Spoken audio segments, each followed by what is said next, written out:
This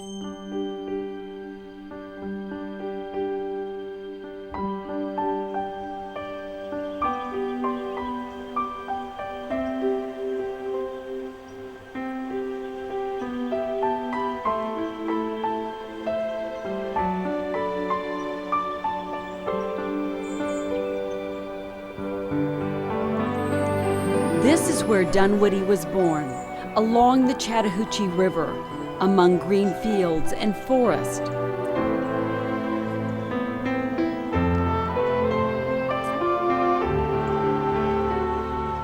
For hundreds of years, Cherokee Indians of the Creek Nation occupied these shores.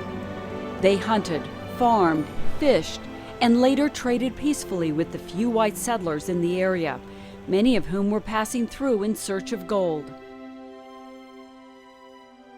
Since the Cherokee were spread throughout the southeastern United States, they built a lengthy trail from present-day Augusta through Dunwoody and into northern Georgia. Meet Major Charles Dunwoody, youngest son of John Dunwoody of nearby Roswell. The major returned home after the Civil War, only to discover a ravaged land, barren fields, and burnt homes. With a damaged hip sustained in combat, but with steely determination, he bought a horse and 2 mules and planted much-needed crops for the community. But he did not stop there. Major Dunwoody rebuilt the bridge over the shallow ford, which had been destroyed during the war. The railroad energized the community.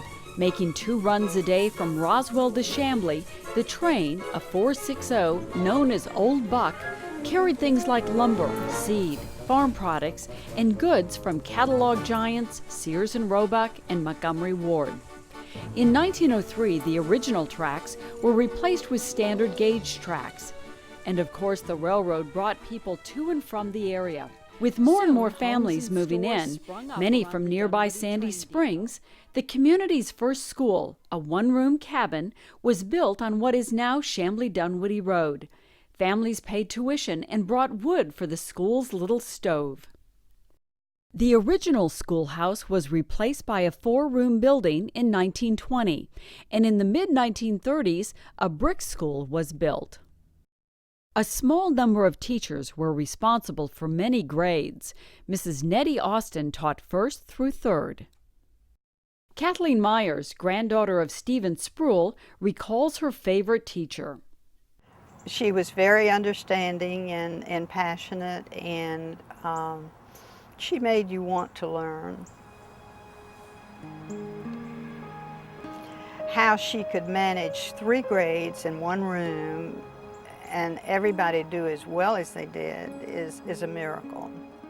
As the years passed, Dunwoody grew from a railroad junction into a town, and so did the need for modern conveniences.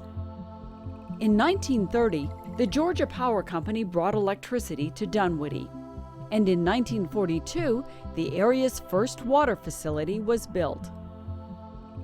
Through the 1950s and 60s, Dunwoody remained a relatively quiet neighborhood community. Its rural setting attracted folks from Atlanta seeking vacations from the city.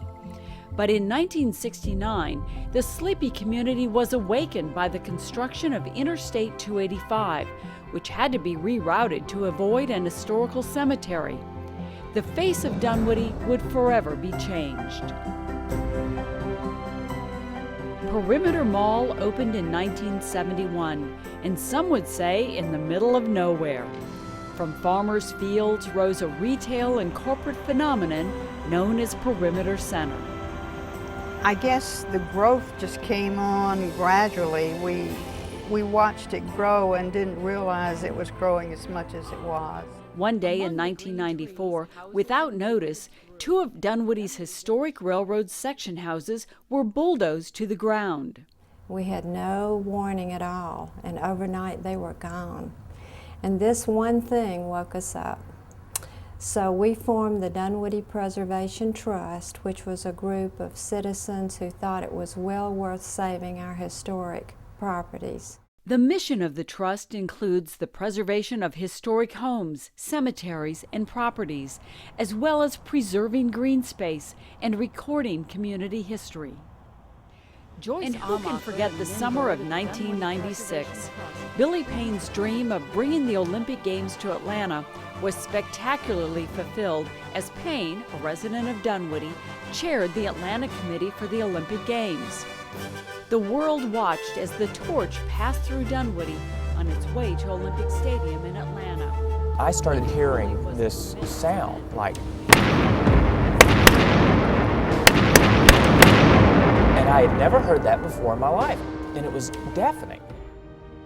One man lost his life, thousands of trees were destroyed, and the lives of many families were forever changed. A silver lining appeared when the Dunwoody Preservation Trust, the Dunwoody Homeowners Association, and the Nature Center conceived and implemented the project to replant the Dunwoody forest. The task seemed enormous, raising funds and finding volunteers to replace thousands of trees. Roy Ashley developed the master plan as his gift to the community, and the funds were raised. On the first anniversary of the tornado, a 5K run was held, followed by a neighborhood home tour that showcased the strides residents had made in their recovery.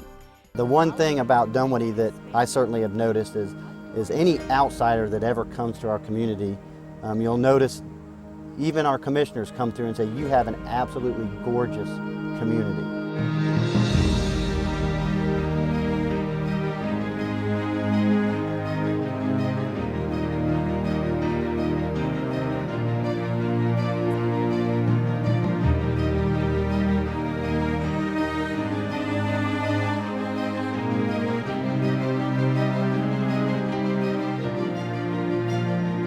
We're just hoping that other people will feel the need to save these things in Dunwoody and take over for the people who are here now and keep Dunwoody as wonderful as it is.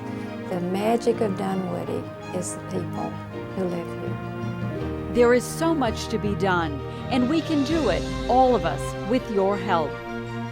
What would Major Dunwoody say if he could see his community today? He might be pleasantly surprised and say, "My little Dunwoody, how you have grown."